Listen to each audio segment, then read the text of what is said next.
కానీ పరిస్థితులు, మీ విఘ్నత, మీ దీర్ఘమైన అనుభవం ఆ తప్పులు చేయదని నేను నమ్ముతున్నాను.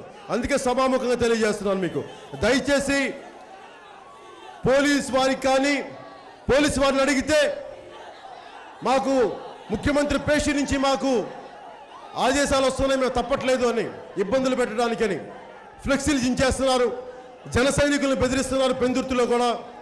నేను అందుకే చెప్పాను, ప్రతి ఒక్కరికి కూడా మా వాళ్ళని బెదిరిస్తే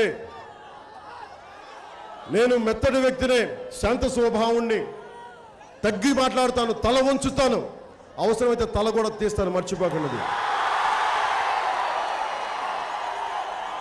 మీరు నన్ను అనండి, నేను పడతా, మీరు నన్ను బూతులు తింటే నేను పడతా, కానీ ప్రజా సమస్యలు మరి మీరు పక్కదోవ పట్టించి మీరు వేషాలు వేస్తే మీకు తోలు తీస్తాను, ఒక్కొక్కరు చెప్తున్నాను. నాకు సినిమాల్లో నేను నిజ జీవితంలో పోరాటం చేసేవాడిని, సినిమాలు నాకు పెద్ద నచ్చవు, నాకు సినిమాలే చేసుకుని వెళ్ళిపోతాను ఆనందం కోసం, ఇంకోటి నాకు వేరే వృత్తి లేదు కాబట్టి. కానీ రాజకీయాలు నా బాధ్యత, నాకు ఇష్టం, నిజంగా ఇష్టం. నేను కూడా మీకు చెప్పదలుచుకుంది, మీరు రాజకీయాల నుంచి దూరంగా పారిపోకండి, మనకు సంబంధం లేదనుకోకండి.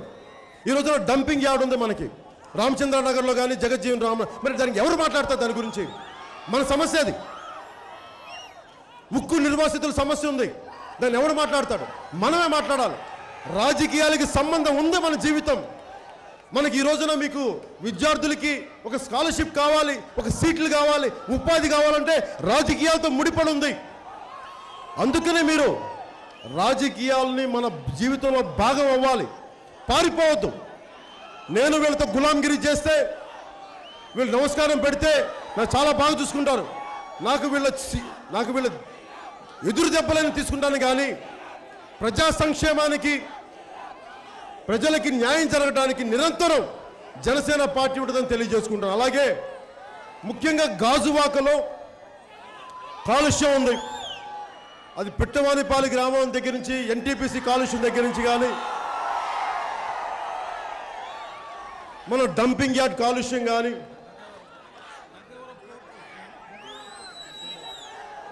గంగవరం పోర్టు కానీ, నాకు అనిపిస్తుంది వీళ్ళతో వెళ్ళి మాట్లాడాలా అంటే యాజమాన్యానికి, ఆ పోర్టు యాజమాన్యం డబ్బులు తీసుకొని వీరికి డబ్బులు ముట్టి చెప్తే ప్రజా సమస్యలను గాలికి వదిలేస్తారా?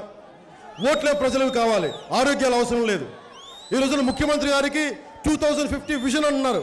ఆయన 2050 వరకు తెలుగుదేశం పార్టీని ఎలా నడపాలో ఆల్రెడీ ప్లాన్ చేశారు, 2050 వరకు. ఏంటండి, వీడియో నచ్చిందా? అయితే ఓ లైక్ వేసుకోండి, లేదంటే ఓ కామెంట్ చేయండి. ఎప్పటికప్పుడు మా వీడియోస్ చూడాలంటే సబ్స్క్రైబ్ చేసుకోండి.